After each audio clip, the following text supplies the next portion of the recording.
as a father, would I actually let my daughter to marry like Aishah? Yep, we are going there in this video. So this is based on a comment that actually specify or focus on the topic of marriage of Aishah radiallahu anha, her marriage with Prophet Muhammad sallallahu alaihi wasallam. The comment says, on Aishah, you did not talk much on that. Yes, this is referring to the video that he commented on. Yes, I did not talk much on that. I just say that we can discuss on the details of this for anyone who is willing to have a nuanced discussion, but it requires specific videos on it, right? So because discussing this topic in the middle of discussing of lots of other topics, it is very difficult to do justice on the topic. But do you think a true God will pass such an innocent 6-year-old child through the horror of marrying a 54 years old man married to many wives before that? Question mark. Okay, I have a question here. What is this horror? I know I am lacking in English vocabulary still. I'm still learning words in English, but I have never come across this word horror.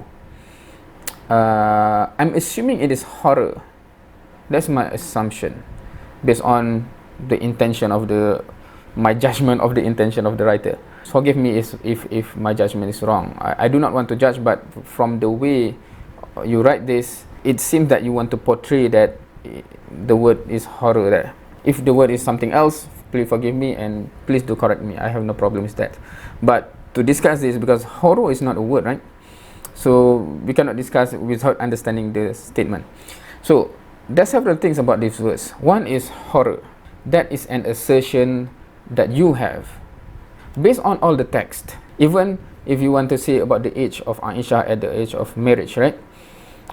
Did that hadith say anything about horror? Does it state that Aishah got married in a horrifying whatever, right? Because you are inserting the connotation of horror there, right? Is there anything that you can take from the hadith to justify the use of the word horror? That's number one. Otherwise, the question is not valid. Making statement that is not valid and then making it a question, why should the question be answered? Because that is not a valid question. So similarly here, if you want to say that, how do God allow this horrifying? What horrifying? What horrifying? Where do you get this idea of horrifying? So that's number one. That's totally false. If you just say about this age without any indication of horrifying, etc., then we can still discuss on facts, right? But when you insert something that is totally making the statement totally invalid, that's a problem. That's number one. Number two, just looking at this whole question, I'm wondering what exactly is the issue, because you cram so many information into that question that I'm puzzled what exactly is the issue. Is the issue is the age? Is the issue? That's number one. Or the issue is the age of the husband? Is that the issue? Meaning that you will not have any problem if this is like 16 or 20, but because it's 54, it's a problem. Is that it? Because if I do not understand what's your problem with something, we cannot discuss. But you cram certain things and you emphasize certain things. Of course, I do understand, to trigger certain emotion to certain people, it can be effective using this. But we are not that, right? We are not in the gutter discussion like that. We want to discuss academically, right? So why do you mention 54 years old? Is it a problem? Is that a problem? Is it a problem? Meaning that if it's 18, no problem, or what, right? And then married to many wives before that. Is that a problem? Is that the problem? Meaning that if only the husband never married before, then no problem. Is that it? Now he have many marriage before, and yeah, he is experienced in handling marriage, etc. So that's a problem. He should marry this without any experience. That should be better. What exactly is it, right? So please clarify what exactly is the issue so that we can discuss the issue. Otherwise, I do not know where to address this. What exactly is this question about? Now, on this word horror, one, obviously you cannot find justification to use that word. Second, if you look into the marriage itself, right? If you read the hadith about the age of Aishah during the marriage, read all the hadiths, because that hadith is from Aishah, right? Some of the hadiths from Aishah. Read all the hadiths from Aishah about the marriage. What idea, what picture do you get? People have done this, and people see like, wow, this is like the greatest love story ever, right? So what's your problem with that? Just because someone is younger, she shouldn't have that, you know, magnificent love story, or what? Meaning, so that's a problem here. What exactly is the problem? What exactly is the problem that you have, right? So are you imposing some things, etc.? And second, this is not actually accurate, right? Even though I'm not sure what is the problem here, but even that statement is also inaccurate, right? Married to many wives before that. Now, Muhammad sallallahu alaihi wasallam have married Khadijah, the first wife, even before prophethood, until of course Khadijah becomes one of the that support Muhammad sallallahu alaihi wasallam during first revelation onwards, until she died. So that's the first wife. And then Muhammad married a second wife, meaning second total, but that second wife is after Khadijah have already died, right? And then the third is Aishah. So you cannot say, of course there's two wives before, but one already died. Concurrently, Aishah is the second in that marriage, right? Taking out, you know, trigger of emotion, what exactly do you have problem with this marriage? So if we can clarify that, we can discuss. Otherwise, so many problems with this question. Next, before we go to this one, because this is going into a verse that is actually going into a different topic, but on the topic of a girl getting into a marriage, I do not deny that some place in the world, right, regardless of religion, culture, etc., they happen where some girls are being forced into marriage, right? Forced. Some girls are forced into marriage without their consent. I do not support that. So I hope people can differentiate between saying what is happening currently due to certain circumstances and what happened 1,400 years ago between a man that we know his character and a girl that we know her character from, you know, the daughter of a man that we know his character, right? So we know all this information that we can see it in a proper context. While what happening now in certain places that have certain problems, even though there's some correlation there, oh, that young girl, but other factors are totally different. So you cannot just because there's a problem here and there's one correlation there, suddenly we impose what is here, the problematic, whatever, there. That's not being honest, being academic, being truthful. That's just being hateful, or I don't know, and justify means or whatever, right? Which I don't accept it, right? So first, I do acknowledge certain things are happening that involve the girl young and being forced into marriage. So I do not support that. That's number one. That's clear. Now, if you say that, okay, the issue is the age gap is too much, then that is a problem. I do acknowledge that some people go through that, meaning that because the age gap is so different and it creates, I don't know, communication problem, etc., and it leads to certain issues.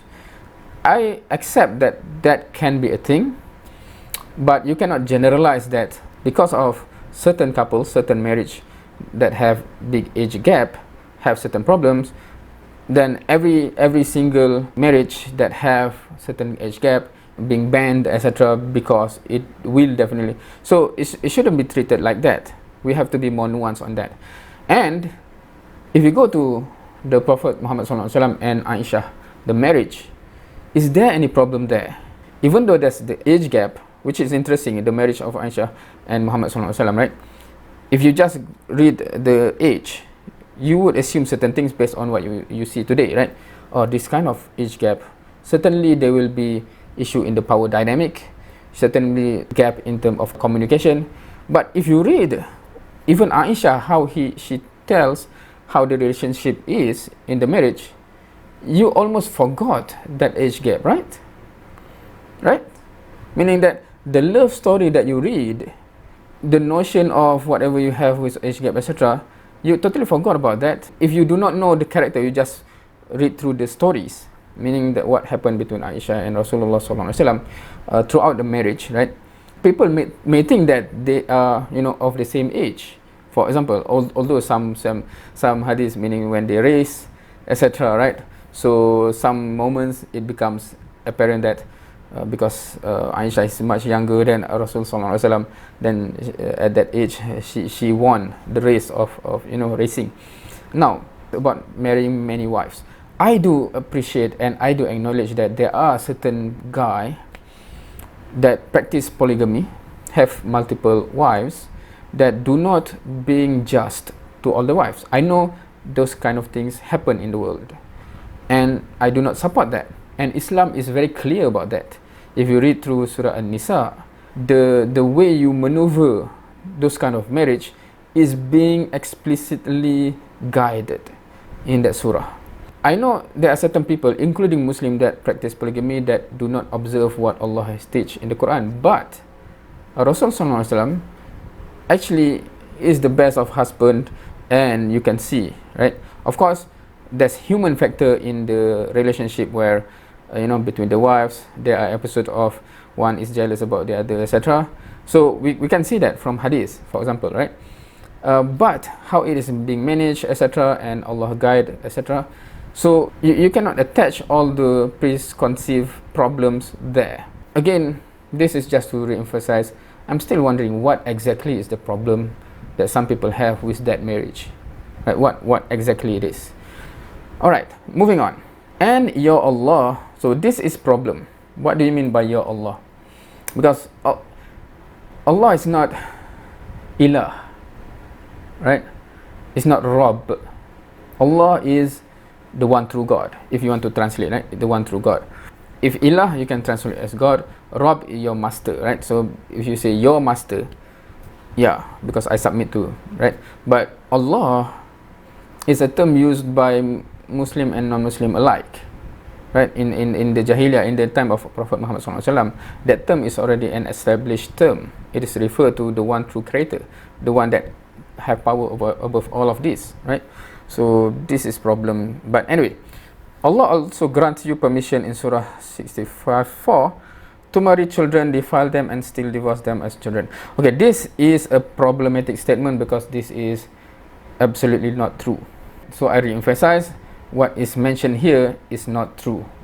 Why I mean that? So if you go to and take a look at this verse, it actually discuss about iddah after a divorce, right? So Allah being explicit and detailed in a certain aspect, including family management, because it is important topic. So even the technicalities of if divorce happen, so how to deal with it, blah blah blah, right? So this verse is talking about iddah. When a wife being divorced, there's iddah, there's a period where in that period certain things should and shouldn't happen. After that period certain things can happen, etc., right? That's quite technical discussion. So there's iddah for different category of women, for example, right? So for older women, the iddah is like this. For normal women, for young women, the iddah is like this. Now, just because the verse actually discuss about iddah for younger women, it does not mean that it promotes people to divorce young women.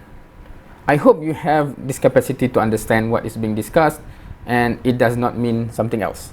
If you are discussing about, for example, divorce settlement that should happen when divorce happen and the wife is young, that discussion does not mean we are promoting to divorce young woman. How is that even related? So if you go to the verse itself, it has nothing to do with defile them, obviously not. How only those who have corrupted mind and going into the verse only want to impose your corrupt preconceived notion on the verse can you have these things. I'm not talking about the one that make the comment. because he might actually take all these points from somewhere else. But I'm saying that whoever formulates this kind of idea and says and claim it is from that verse, it is either you have problem to logically understand things, or you have intention that it is justified to play around with things just to say Islam is bad. I do not know. Don't you think this is that is mean? Of course, if you say that, well, we can easily discard them, etc., but that has nothing to do with the verse and has nothing to do with Islam. So it has nothing to do with Islam. If we're talking about an isolated issue, if you want to ask, don't you think it is mean for someone to do that? Yeah, we can discuss that, but it's not related to Islam. It's related to those people who do that. You claim to be a father. Would you pass your girl trial through that? If yes, then Islam has killed your conscience. If no, then you are better than Muhammad and Allah. Na'uzubillah. So I have a question about, when the question say, you claim to be a father, would you pass your girl child through that? That, meaning this that, what does it refer to actually? So when the question say, would you as a father let your girl child go through that, can you clarify what that mean? Because if that mean, will you let your child, your girl, marry someone or a husband that have quite a significant age gap, for example, right? My answer would be, if she wants to marry him and I know his character, blah blah blah, I'm convinced that he can be a good husband, blah blah blah, so why not? Right? Because I do not have this arbitrary rules that I don't care if you're happy or not as long as the age gap is small. Why is that? So I'm not promoting my child girl to marry someone with a big age gap. I'm just saying that if that seems to be the best way forward for both of them, for her especially, why not? Some people say age is just a number. Yeah, age is just a number in many situations, right? If that means that would I let my girl child become like second wife or third wife? If that seems to be okay, I know the potential husband's character and he is just to his wife, blah blah blah, why not? If my girl think that this is a good husband character, etc., why not?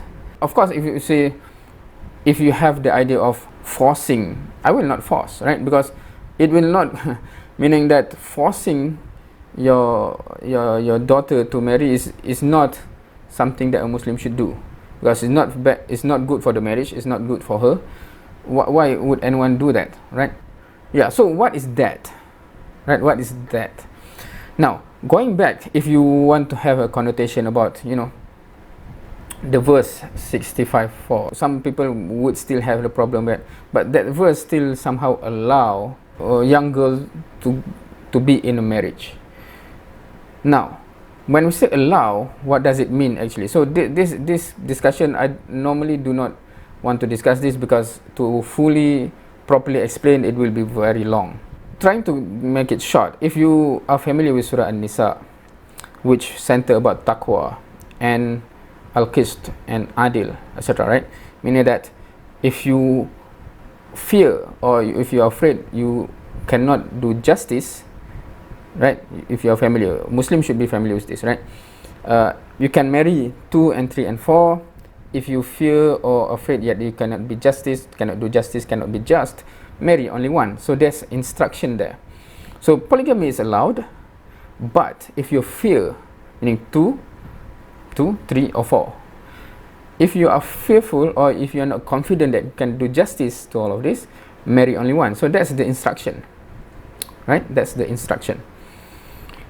But before that, right, because even if you read about the verse on polygamy, right, 2, 3 or 4, the verse actually begin with a marriage to orphanage girl, meaning a young girl that lost her father, her parent, right? So there's discussion about that. And then if you fearful you cannot be doing justice to that girl, marry other woman, 2 or 3 or 4. And even that you cannot do justice. If you're fearful or you're afraid you cannot do justice, marry only one. So there's a command there, meaning that if you go through that, to marry to a young girl, even though if you want to say if it's allowed based on the Quran, it is indicated that it's much harder to be justice here compared to marry 2 or 3 or 4 women of older age or normal age of marriage. This is much harder to do justice in the eyes of Allah Subhanahu Wa Taala. There's so much thing that you have to do to make sure you do justice here. So if you have an idea like Muslim guy can just do and impose his power because this is young as a girl, etc., that is violating what Allah is indicating in Surah An-Nisa in itself, right? So you cannot just say, but this verse allow it, and you do not see what is the guidance and the borders and the all of this discussion that govern that allowance. It is allowed given that this and this and this and this and this and then this. So it's not just it is allowed, do as you wish. No, these things are allowed, but know that it's much harder to do justice to this compared to polygamy up to 4 wives. And that is also much more difficult to do justice than marry only one. And marry only one is also challenging to do justice to begin with, right? So, and if you read Surah An-Nisa, you know what entails to be justice. Even if your wife, have a problem, nushuz, for example, there's a way that you have to control yourself, and there's a way to manage that. If the husband is a problematic husband, there's a way to manage that, etc., etc. Alright. So you can only appreciate the beauty of Islam if you go into the depths of this nuanced discussion. If just trying to pick up something, take it totally out of the context to say something and paint a picture as if Islam led anyone who want to marry young women, etc., that is terrible misrepresentation of what it is. Regardless of if non-Muslim do this or Muslim do this, misrepresentation either based on accusation to Islam, or because Muslim normally the problem they do is not saying stuff, but their action. They say Islam allow polygamy and they marry multiple wives and do not do justice to them. That is against Al-Quran. Or even marrying young girl, right? Some people say Al-Quran allows, but they violated all the commands there to be justice, etc., You are not, meaning your that statement of using the dalil of Quran says it is okay or is allowed is actually from shaitan, because Surah An-Nisa clearly is about taqwa. Allah says, fear Allah. If you do not confident enough to be able to do justice, then do not do that, do this. If this even you cannot do justice, you're not confident, do not do this, do other thing. Marry only one woman that is not young, for example, right? So yeah, normally with me and other, be it Muslim or non-Muslim, who really like to discuss on this in a nuanced manner to see how the beauty of it and what exactly is in the surah that elaborated all of this, I do enjoy this kind of discussion. But online, normally I only face those who either not willing to or not interested in nuanced discussion, or when they go into this topic, it's just to paint Islam in a certain in a certain way, and they're not really interested in understanding what it is, right, what the Quran actually say. So it's like, that's why I normally don't discuss this, because it requires certain lengthy discussion, but it becomes a waste of time to spend that time with someone who is not intend to have a nuanced discussion anyway. So I'm not a disclaimer, what I'm said towards the end here, I'm not saying that the one that make this comment is the one that have no intention, blah blah blah. I'm just saying in general, based on my experience, that's how it is, right? I once 10 years back very much enthusiastic in going into this discourse, etc. But later I realized that not everyone in that kind of discussion actually have a sincere intention. So at the end of the day, basically you end up wasting your time with all of this debate and nothing comes out of it. So that's why I become very reluctant to spend my time if I'm not sure that it will be bearing fruit. Anyway, so that's it for this one. Hopefully it's clear where my position is, even though still I haven't gone in depth in terms of every aspect of the marriage of Aishah, etc. But at least I have given the idea. For those who are sincere to understand, I have given the idea and the proper context, hopefully, inshallah. With that, thank you for watching. See you next time.